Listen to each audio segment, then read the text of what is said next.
Good morning friends, कैसे हैं आप लोग। आप सभी का स्टॉक मार्केट से संबंधित चैनल में स्वागत है। मैं हूं विजय शंकर सिंह और मैं नियमित रूप से शेयर बाजार पर वीडियो लेकर के आता रहता हूं। तो इसलिए जिस किसी को भी निवेश, अर्थवित्त आदि विषयों पर जानकारी चाहिए वो हमारे चैनल को सब्सक्राइब कर सकता है। तो आप लोग देख रहे होंगे मित्रों कि मार्केट जो है लगातार अपनी नई ऊंचाई को छूता जा रहा है और आगे भी इसे नई ऊंचाई छूने की संभावना है। उसके पीछे कई कारण हैं। कारण ये है कि जो विदेशी संस्थागत निवेशक हैं उनका विश्वास जो है भारतीय मार्केट पर बढ़ा है और तेजी से अपना फ्लो बढ़ा रहे हैं। मैं खबर की तरफ आकर्षित करना चाह रहा हूं। ये अमर उजाला दैनिक की खबर है कि महामारी के बीच विदेशी निवेशकों ने शेयर बाजार में लगाए 1.32 लाख करोड़। यानी आप सोचिए कि मार्च से लेकर के अब तक 1.32 लाख करोड़ रुपए का विदेशी संस्थागत निवेशकों का इन्वेस्टमेंट हो चुका है। और देखिए इसी की खबर है कि सिर्फ नवंबर में जो है 35,000 करोड़ रुपए 35.10 हजार करोड़ रुपए का इन्वेस्टमेंट किया जा चुका है एफआईआई द्वारा। लगातार फ्लो बढ़ रहा है। और देखिए अब अगस्त में 10 सालों का सबसे अधिकतम निवेश रहा है। अगस्त महीना जो भी बीता हुआ है उसमें पिछले 10 सालों में सबसे उच्चतम रहा है। बाजार पूंजीकरण में एफआईआई का रिकॉर्ड हिस्सेदारी, देखिए मतलब कि लगातार हिस्सेदारी बढ़ रही है। तो जब भी हिस्सेदारी बढ़ रही है जाहिर सी बात है कि मार्केट कमजोरी आने की संभावनाएं कम है। मार्केट को तेजी से बढ़ना चाहिए। जो मॉर्गन स्टैनली का जो लक्ष्य दिया गया है दिसंबर 2021 तक सेंसेक्स 50,000 पहुंच जाएगा और अभी के हालात 44,000 पे चल रहे हैं।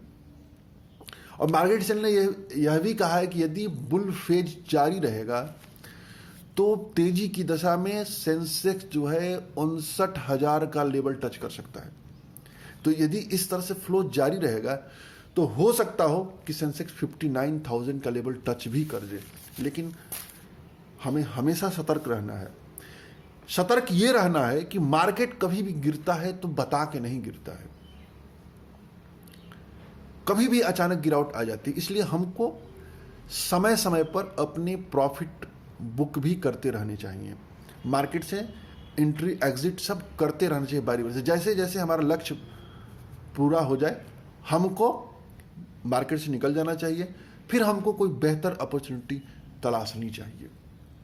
हमको सतर्क रहना है कि निफ्टी का जो पीई लेवल है, यानी मार्केट का जो पीई लेवल है अपने उच्चतम स्तर पे चल रहा है। तो वो एक खतरनाक डरावने वाला है। लेकिन जब मार्केट में इनफ्लो जारी रहेगा, यानी पैसे का फ्लो आएगा तो सारे ब्रेकर तोड़ते जाएगा। एक चीज हमेशा याद रखना है कि जब मार्केट बुल फेज में हो, जब इस तरह से पैसे का फ्लो जारी रहता है तो कोई उसके लिए रेसिस्टेंस नहीं होता है। सारे रेसिस्टेंस को तोड़ते हुए चला जाता है। और यदि मंदी का दौर होता है तो कोई सपोर्ट उसको काम नहीं करता है, वो एक एक सपोर्ट तोड़ते हुए चला जाता है। तो हमें सतर्क रहना है। सिर्फ ये सोच करके कि मार्केट बहुत अधिक बढ़ गया है हमको शॉर्ट नहीं करना है। शॉर्ट मतलब कि जो फ्यूचर में जो शॉर्ट किया जाता है हमें शॉर्ट नहीं करना है। या बहुत नीचे गिर गया तो फ्यूचर में बाई नहीं करना है। फ्यूचर में कोई फ्यूचर नहीं है, ऑप्शन में कोई ऑप्शन नहीं है, ये हमेशा याद रखिए। सबसे अच्छा तरीका होता है अच्छे स्टॉक्स को खरीद करके उसको एक समय तक होल्ड करना। होल्ड करेंगे तो पैसा मिलेगा, पैसा बनेगा। तो बेहतर अपॉर्चुनिटी में पैसा बनाना चाहिए, बेहतर अपॉर्चुनिटी में पैसा लगाना चाहिए। तो एक बेहतर अपॉर्चुनिटी इस समय है रिलायंस इंडस्ट्री में। भारत की सबसे बड़ी कंपनी रिलायंस इंडस्ट्री, जियो का कारोबार, रिटेल का कारोबार, ज्वेलरी का कारोबार, पेट्रोकेमिकल, ढेर सारे कारोबार। रिलायंस इंडस्ट्री आज की डेट में अपने आप में इतना बड़ा ग्रुप हो गया है, क्या बताया जाए। सभी ग्रुप आगे चल करके जो ग्रुप के शेयर्स हैं वो अलग लिस्ट होंगे तो बहुत ही जबरदस्त वेल्थ क्रिएट होगा। इस समय लगातार पैसा रिलायंस रिटेल में आ रहा है तो रिलायंस रिटेल बढ़ेगा। जियो में भी कभी कभार पैसा आ रहा है। रिलायंस आए दिन कुछ ना कुछ अधिग्रहण कर रहा है। अभी 2 दिन पहले की बात की जाए कि एक अर्बन लैडर कंपनी है जिसमें 96% हिस्सेदारी खरीद लिया है। 96%। इसके लिए इन्होंने 182 करोड़ रुपए का भुगतान किया है और 2023 तक इस कंपनी में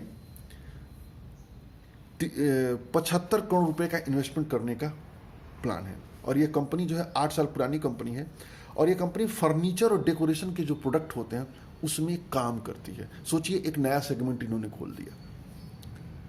हर एक नियमित अंतराल पे रिलायंस इंडस्ट्री द्वारा कोई ना कोई अधिग्रहण किया जाता है। अब सोचिए कितनी बड़ी वैल्यूएबल कंपनी है।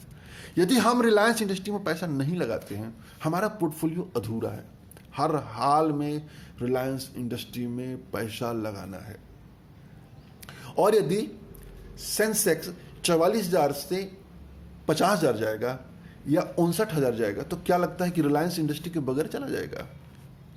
जितने हेवी वेटेड स्टॉक है, वेटेज वाले जितने हेवी स्टॉक है आपका, Reliance industry, TCS, HDFC bank, भारतीय एयरटेल, आईटीसी, सब बढ़ेंगे। आईटीसी थोड़ा सा थका हुआ है, लेकिन आईटीसी भी बहुत अच्छी कंपनी, बहुत बेहतरीन कंपनी है। इस कंपनी को पोर्टफोलियो में होल्ड करना चाहिए। आने वाले समयों में पैसा बनाकर दे सकता है। कंपनी, उस कंपनियों में निवेश करना चाहिए जो अपने खराब दौर से गुजर रहा है। तो आईटीसी भी खराब दौर से गुजर रहा है। जितना हमको एफडी में रिटर्न मिलता है उससे बढ़िया तो हमको डिविडेंड दे देती है कंपनी। तो डिविडेंड के पॉइंट ऑफ व्यू से इन्वेस्टमेंट करेंगे तो सुकून रहेगा। और जब पैसा बना के देगा तो सभी कंपनियों का एक फेज होता है जिसमें कुछ भी प्रदर्शन नहीं करते हैं। जैसे रिलायंस इंडस्ट्री का भी देखेंगे तो 2008-9 से लेकर के 15-16 तक कुछ भी प्रदर्शन नहीं किया था। एचयूएल वैसे ही रहा और अचानक बढ़ना शुरू, देखिए कहाँ से कहाँ पहुँच गया। तो ये भी आईटीसी भी अचानक बढ़ेगा और बढ़ेगा तो बता करके नहीं बढ़ेगा। इसलिए हमें अपने निवेश वगैरह बनाए रखना चाहिए। हाँ, उसमें पार्शियली समय समय पर प्रॉफिट बुकिंग वगैरह करते रहना चाहिए। तो आज मैं जिस शेयर को लेकर के आया हूँ उस शेयर का नाम है रिलायंस इंडस्ट्री। मैं इस शेयर को खरीदने की सलाह से शॉर्ट टर्म, लॉन्ग टर्म सभी दृष्टिकोणों से खरीदने की राय दे रहा हूँ, सलाह दे रहा हूँ। इस समय 1987 पे इसका भाव चल रहा है, 1987 1987 पे भाव चल रहा है। 52 वीक हाई यदि आप देखेंगे 2368 है, जो 16 सितंबर 2020 को बना था, यानी लगभग 1.5 महीना पहले बना था 2368। और यहाँ से लगभग 400 रुपया नीचे ट्रेड कर रहा है।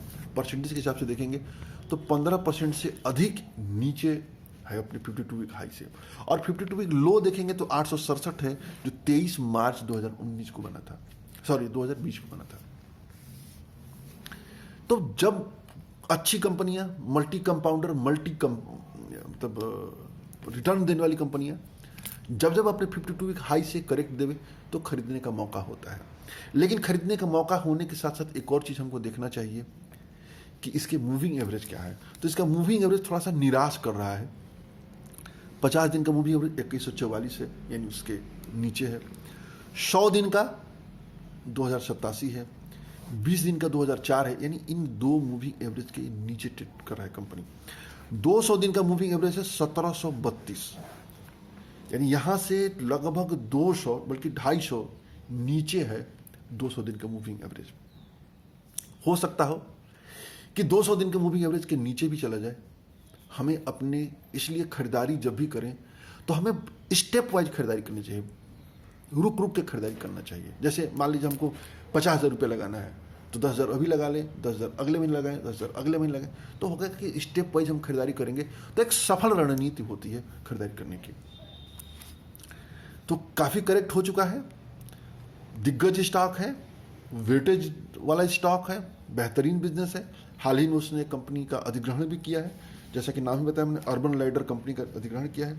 पिछले वर्ष जो अर्बन लैडर का टर्नओवर रहा था मित्रों, वो 434 करोड़ का टर्नओवर रहा था। इस पूरे सेगमेंट से रिलायंस इंडस्ट्री के रिटेल कारोबार को और बढ़त मिलेगी। जैसा कि जानते हैं कि फ्यूचर जो रिटेल है उसके जो खरीदारी की गई है, उसमें जो हिस्सेदारी ली गई उसको अमेजन के लेकर के साथ जो दिक्कतें चल रही हैं उसकी वजह से ये शेयर नीचे आया है और बहुत बढ़ भी चुका था, तो उसका भी करेक्शन आना अवश्य संभावित था। तो ये नीचे ट्रेड कर रहा है, ये मौका है, बेहतरीन मौका है खरीदारी करने का। जब बढ़ेगा तो रिलायंस इंडस्ट्री बता करके नहीं बढ़ेगा, इसलिए हमको सतर्क होकर के ध्यान रख करके निवेश करना चाहिए। मैं एक चीज़ और कहूँगा कि ये जो मेरा सलाह है, कोई ज़रूरी नहीं है कि आप लोग मानिए।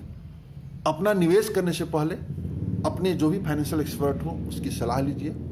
आपका जो भी विश्लेषण खुद का, उसका विश्लेषण करिए। मैं एक सूचना दे रहा हूँ कि रिलायंस इंडस्ट्री इस समय करेक्शन पर उपलब्ध है। तो आज के लिए इतना ही। यदि वीडियो अच्छा लगा है तो लाइक करिए, शेयर करिए, और हो सके तो शेयर भी करिए, हो सकता है किसी को फायदा हो जाए। जय हिंद, जय भारत।